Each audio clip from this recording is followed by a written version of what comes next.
How frustrating was that result, albeit against a very strong Glasgow team? Yeah, I think certainly possession and territory was in their favour, and we didn't build enough pressure as they did extremely well. We went in at 10-7 and maybe weathered a bit of a storm, got back to 10-all just after half time and think, well, we're in a game here. But like I say, that dominance in terms of possession and territory from them eventually cracked us, if you like, and they scored a couple of tries. But ultimately, they're a very good side here. They play some good rugby, and when we get our opportunities, we've got to be a little bit more clinical than we were today. It's actually a huge defensive effort in the first half, which is a real positive you can look back on. Yeah, but like I said, boys defended well in patches today.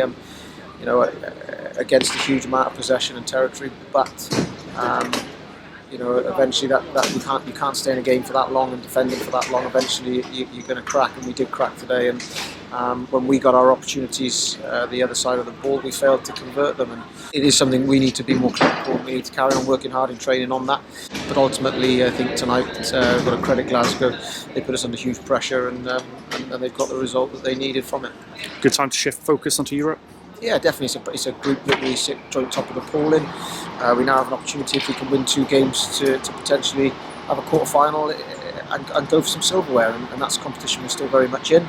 We're still sat 7th in the league. And granted, the group we've got to climb to put pressure on. Ulster are sat 6 points above us to see if we can get into that 6th spot. But we've got to make sure we don't get too down on losses and pick up the positives that we can take out of our wins recently and some of the performance today, and build to try and climb the league, and first and foremost try and get to the top of our European pool.